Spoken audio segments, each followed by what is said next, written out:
I think you also need a combination of seniors and more junior people, because you need the fresh perspective from younger people. Because I also recognize that, I'm over 50 now, and while that's young to a lot of people, that's also old to a lot more people in our industry. And we have bad habits of getting set in our ways. So we need to be challenged the way we think all the time. And at the same time, I think we also have a responsibility to sort of teach younger people the fundamentals, um, and help them grow into whoever they're going to be. So that's sort of the core of what I do and how I try to do it. I don't always succeed. None of us do. I think that's another important thing that I really try to do is I talk a lot about failing and how it's okay to make mistakes and to fail. I make mistakes every day, several times a day, but also to take ownership of your mistakes and your failures. And that's something that's really difficult for a lot of people, I think, and especially because our industry is so competitive. Like you're so afraid of making mistakes, and you will work yourself to death if you keep chasing being perfect, because perfect doesn't exist. It's never existed for creatives or for production, for anyone. It doesn't exist. So if you're constantly trying to accomplish the impossible, you will fail, but you will fail yourself most of all. That's true. So I talk a lot about failing. And I'm very honest. I really nurture honesty, transparency. It's a cultural thing. In Denmark and in Scandinavia, like, we're very direct. Okay. So we also communicate very direct, and that can also be harsh. Like it can sound wrong, especially when you move to the UK, where they're very polite, very good at saying please and thank you.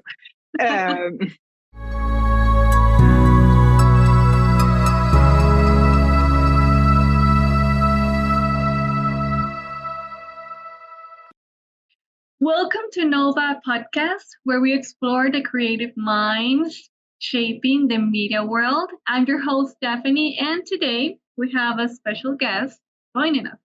It's Lotte Kronborg. He's a multimedia leader and executive producer with 20 years of experience in video, film, TV, also skill on all stages of the creative process from pre-production, post-production, and also developing groundbreaking television shows to advising on innovative marketing strategies. Very important.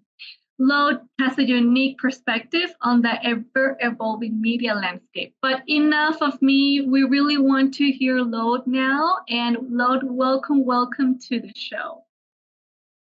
Thank you very much. Thank you.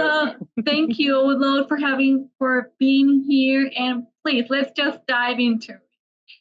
Could you tell us a little bit about yourself, your background, and how you get started in the media? Yes. That's a long story, because obviously it's more than 20 years ago. But yes, I'm originally from Denmark.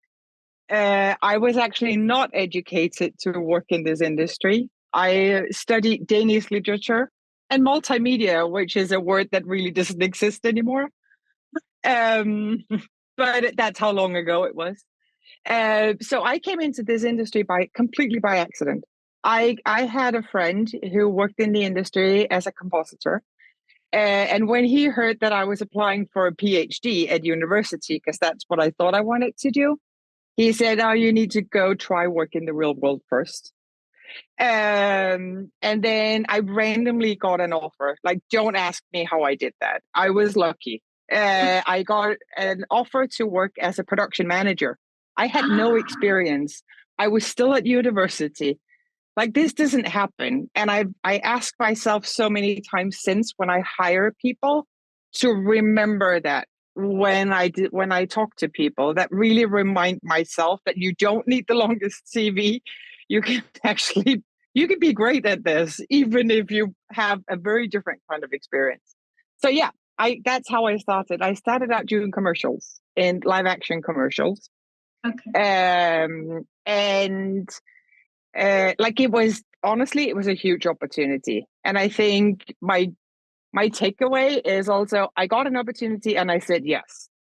And that's really been leading my career ever since. I've been very good at saying yes to things, to opportunities. I also say no a lot because hey, I'm a producer, so Of we say no course. a lot. Um, but saying yes to opportunities.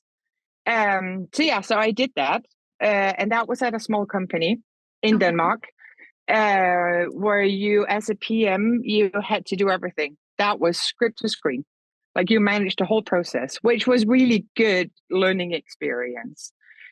Because I was forced to just really rapidly learn everything there is to know about the whole production process. And I learned another really, really important skill that has shaped my career ever since, and that was being humble to people's knowledge.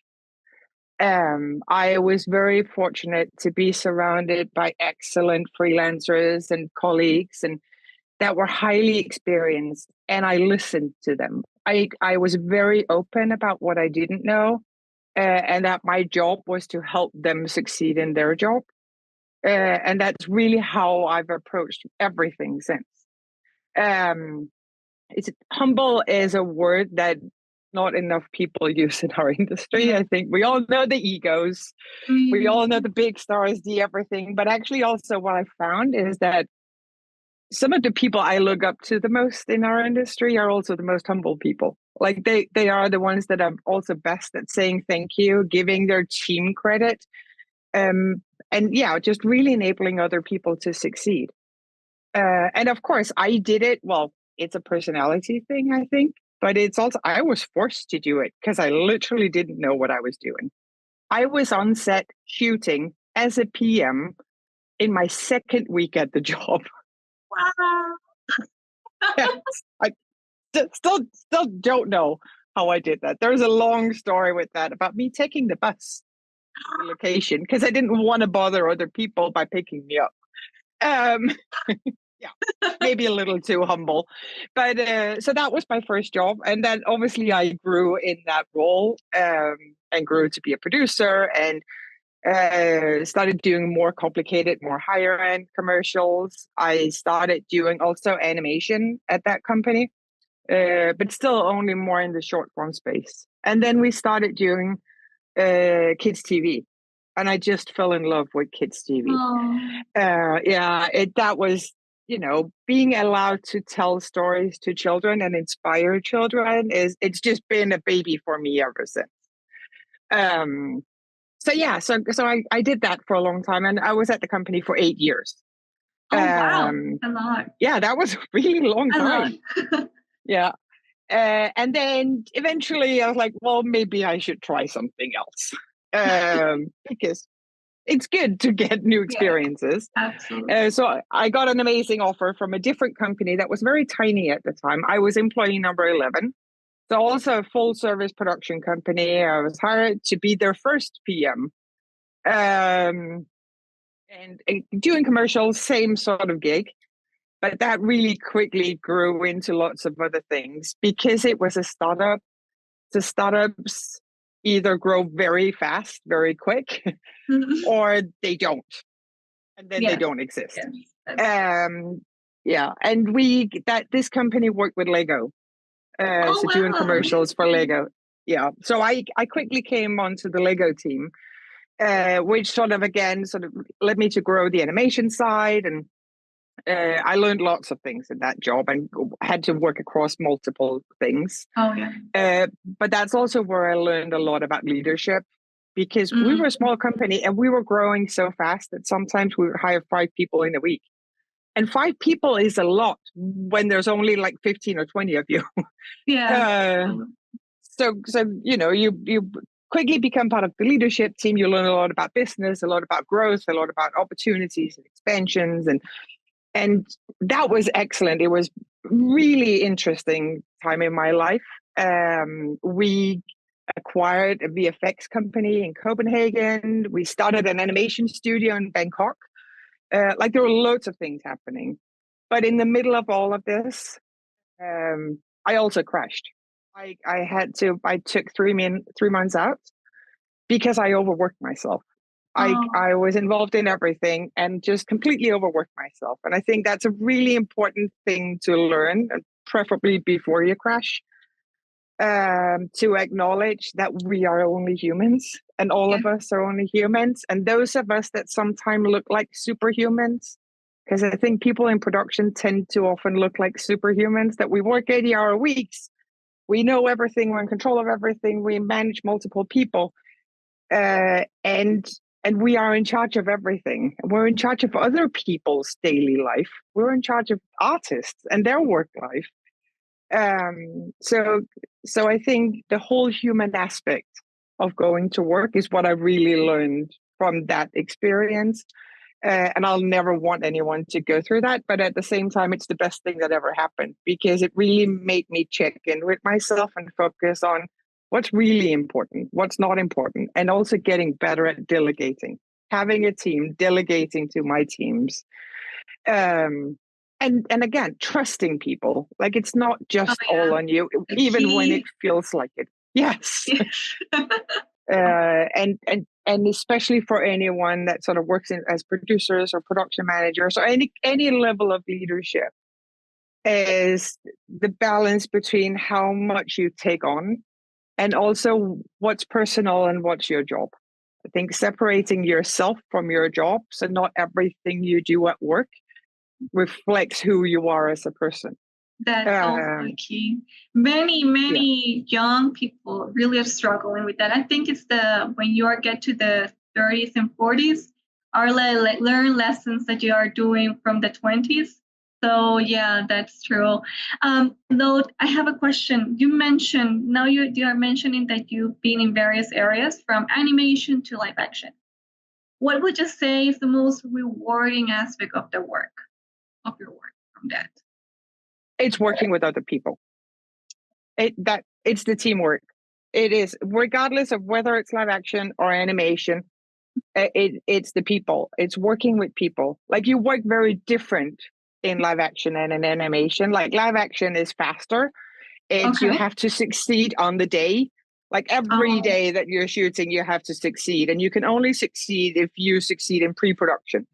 Like, your okay. pre-production has to be good, because then you go on set and everything has to happen. You can't go over, like, you can't go on overtime, because that's going to affect your next day and your budget. And like, you learn a lot about discipline working in live action. And in live action, you really also learn about setting individuals up to succeed, because every single person on a live action production has a very important role.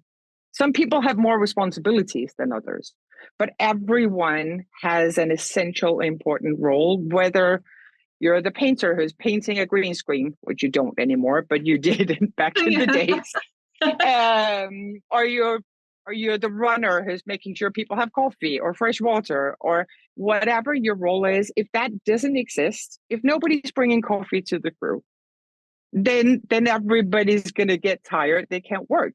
Then they're less efficient. If nobody's driving the talent from A to B, the talent's not going to be there on time. So it's, some people are Oh, have bigger responsibilities, like directors and DOPs and producers and stuff. But that's really what defines us. But none of those people can work if everybody is not playing their part. So I think you learn everything about teamwork in live action. And then in animation, it's a similar thing, but animation is the long run. It's like a marathon, okay. because when you do animated series, for instance, they run over 18 months or longer. So it's the same people coming together, doing the same things every day. It's like there's a rhythm. Initially, it's a lot of frustrations and chaos and discussions and Oh. whatever, tension and emotions. But then you settle into it, and then it becomes like this really perfect, well, if you do it right, like the perfect rolling machine where everybody's just really enjoying what they're doing every day. So it's like the sprint versus the marathon, which is, it's, Mm. it's simplifying it, but still. And So oh yeah, no, and Lotte, in your current role right now, Is you're in like right now in live action or in animation? I don't remember. You're in the kids area, but you're Yeah. in Yes. animation. I'm in both. Both. Because Okay. because now I'm the head of production. Oh, So and we do both at Moonbug. So we do live action, we do animation, we do yeah. hybrids. Oh, that's Um cool.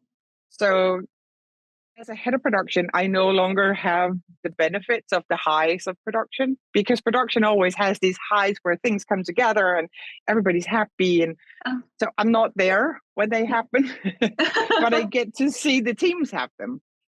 So I get to work with some really amazing people on our different teams who make all of that happen every day.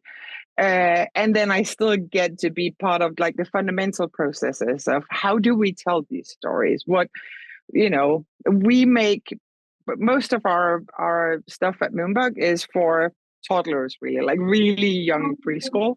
Yeah. So, we make episodes about, helping them learn how to brush their teeth or have their hair cut, or like really important fundamental things for them that we can help parents help them start doing.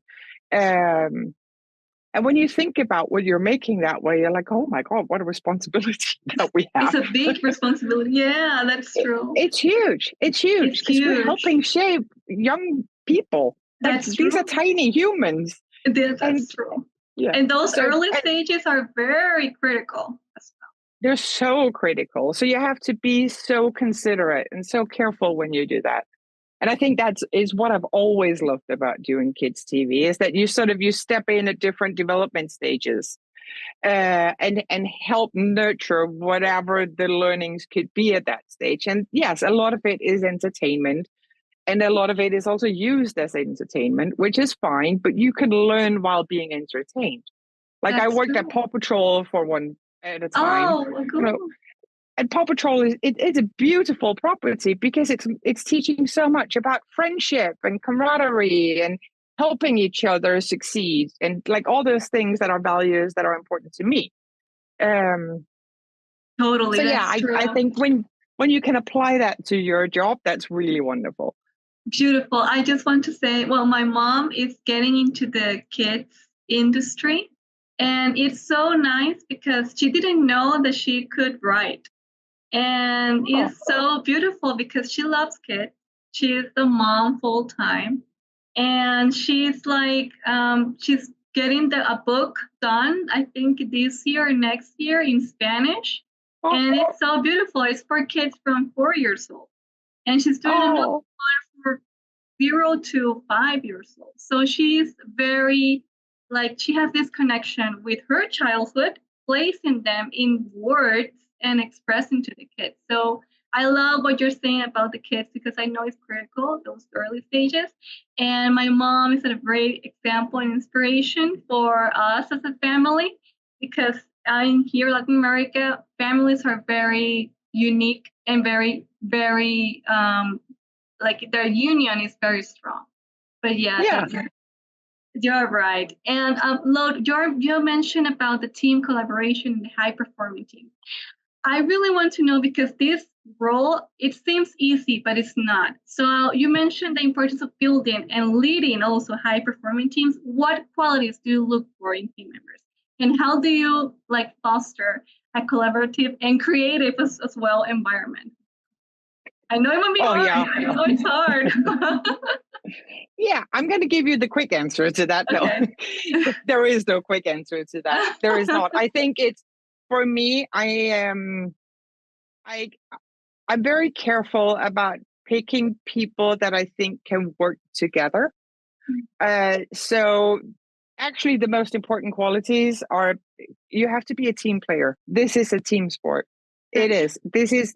This is not about you. It's not about your ego. It's not about you as an individual, and that's regardless of format. That it has to be the team, and everybody's role is to play their part in that team. So I really try to create teams that where not everybody is the same. You have to have different personality traits. You have to have different strengths and different weaknesses. But you have to have a lot of respect. and a lot of respect for the process, a lot of respect for other people, and especially respect for what we're making. Then I really try to allow my teams to grow themselves. I don't micromanage. I hate micromanaging. I have been that person. I have done that, hands up. But when I was younger and less experienced. But I'm so excited to see other people succeed. Like that my happiest times in my career, my happiest days at work is when I'm seeing other people succeed and really thriving and really growing into their roles. I think you also need a combination of seniors and more junior people because you need the fresh perspective from younger people. Because I also recognize that, I'm over 50 now, and while that's young to a lot of people, that's also old to a lot more people in our industry. And we have bad habits of getting set in our ways. So we need to be challenged the way we think all the time. And at the same time, I think we also have a responsibility to sort of teach younger people the fundamentals, and help them grow into whoever they're going to be.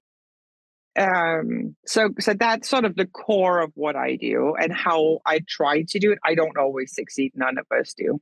I think that's another important thing that I really try to do is I talk a lot about failing and how it's okay to make mistakes and to fail. I make mistakes every day, several times a day, but also to take ownership of your mistakes and your failures. And that's something that's really difficult for a lot of people, I think, and especially because our industry is so competitive.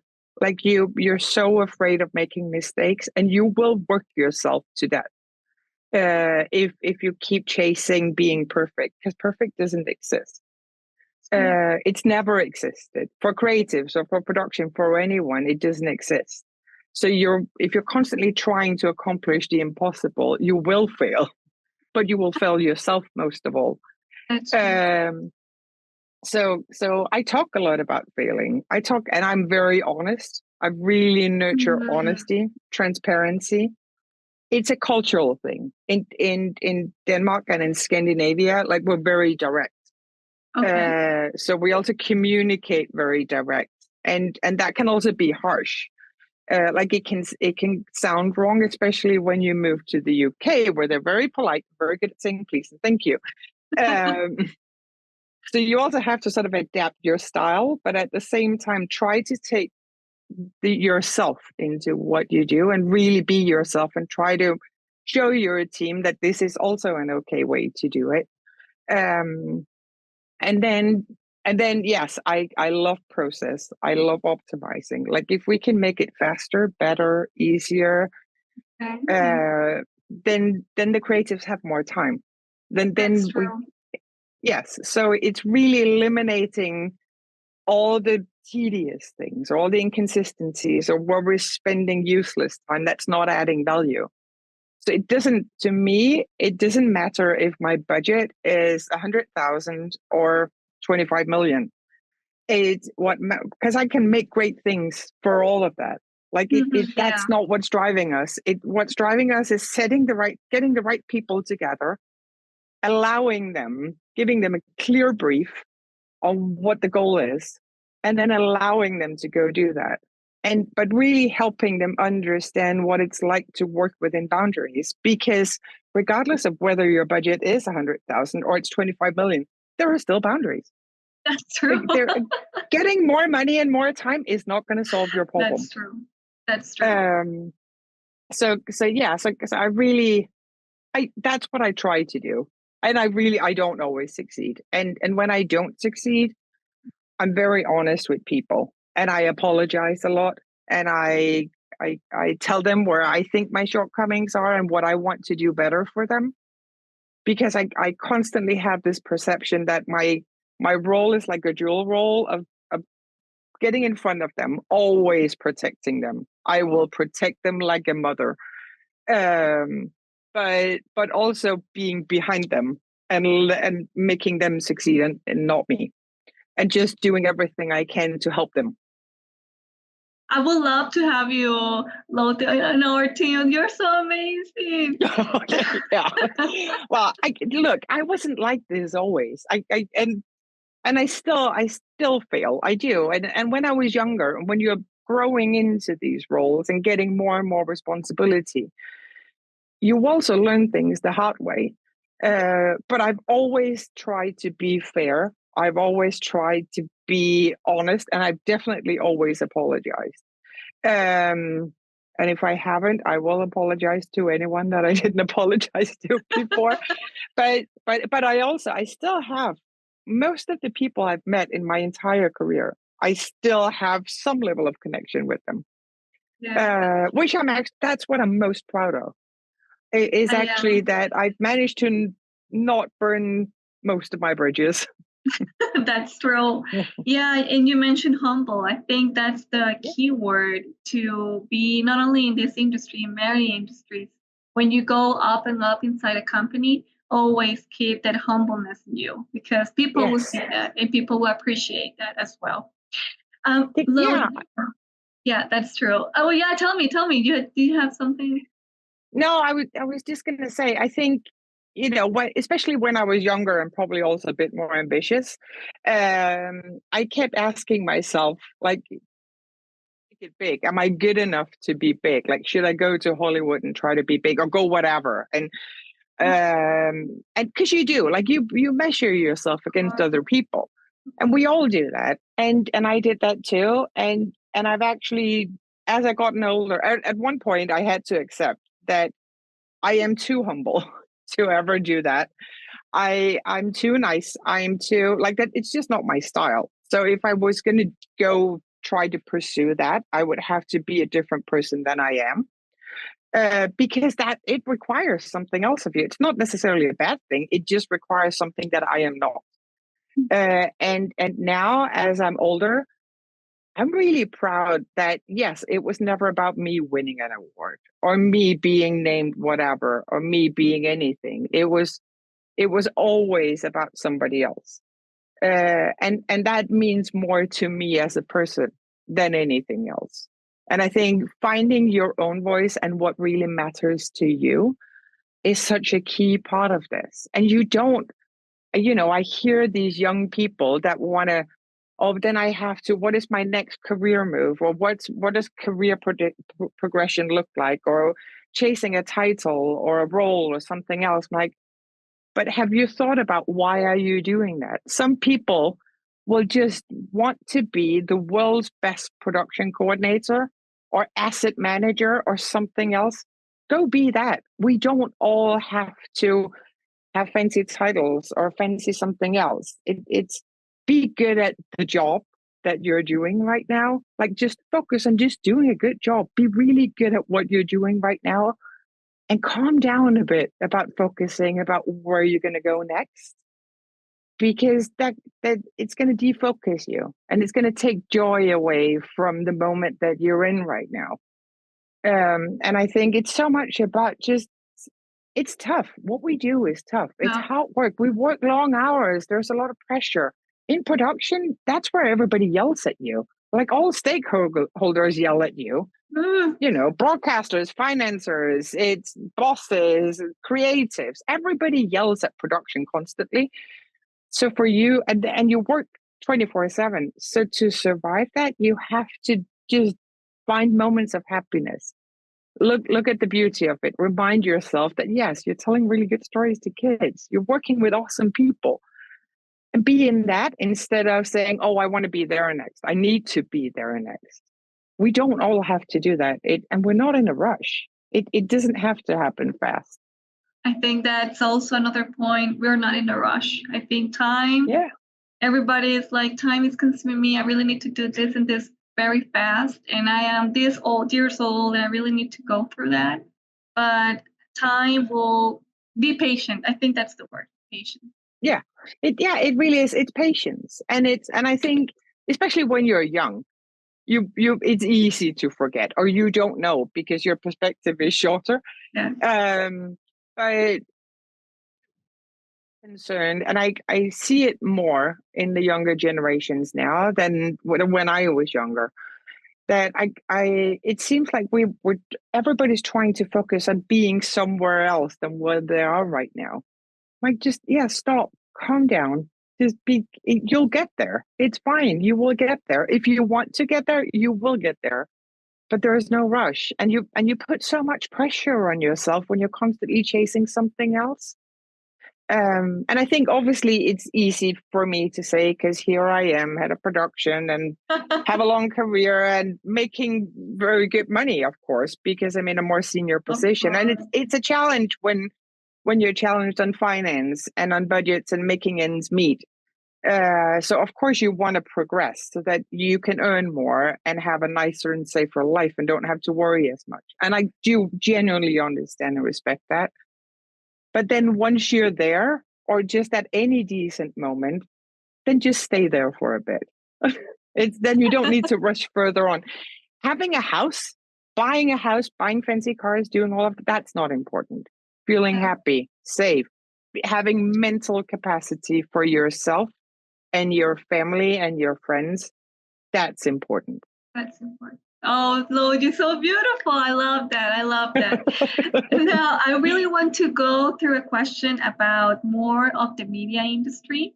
And I would like to ask you, well, given to this increase, right, in the competition nowadays from the pandemic now, is it been a rush through the media industry? How important is it for companies to have a strong brand identity and also a target audience very established? Because you also have these marketing strategies and techniques that you can help us, like some tips that you can give us for that. Yeah. I think no matter what you do, if you're commercials or TV shows or feature films or whatever you make, audience is everything. Okay. Nothing matters if you are not super laser focused on your audience. Because if you make a film that you love, but your audience doesn't, who's going to watch your film? Then you've wasted your time, your money, your baby. You're going to see your darlings get killed because nobody's going to go watch it. So don't do that. It's, if you don't want to do it for the audience sake, then at least do it for your own sake. Like, it's, you want to make something that people actually want to see, that you can share with the world, and that can be an indie art film, short film, but tell it in a way that your audience can relate to. So be very clear on who your audience is. And if you're a company, obviously you can have different audiences. So right now I'm at a company that's very good at being very focused on, we make things for kids. Okay. We make good, heartfelt learning experiences for children. So I would be very surprised if we suddenly did an independent art short, or if we suddenly made a feature film for adults. Like that would not be on brand, but I mean, you never know. But that would be a surprise if I was suddenly asked to do that. But I think having a clear brand as a company, yes and no. I think it depends on what you want with your company. If you want to be, and what space you want to work within. But I think it's very important that you as a company understand who you are. More than having a brand, focus on who are you? Like the real fundamental strategy pieces of what is your why? Why do you exist? Why does this company exist? And not only, because most of us can answer that, but most of our answers are actually not very good. Yes. It's like, well, because we're great, or because we're fun and we make fun stuff for kids, or but then measure that towards other companies and saying, what sets you apart from other companies that do the same thing?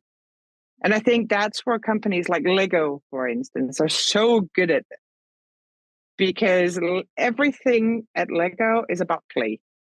It's play. So, and it's so ingrained in everything that they do. Their values are so clear in everything that they do. It shows in their toys, in their marketing, in the way that their staff reacts, or like it's everything that they do. And obviously, I mean, they're Danish. I'm Danish. I also had the privilege of working with them for a long time, so I know them quite well. But it's a company I really respect because obviously I think their values are fantastic, but because they also manage to sort of ingrain those values in everything they do. And I think that's the most important thing is, what are your values? Who are you? And when you can answer those questions and when you can check that you're not just giving a marketing response, Oh but yeah.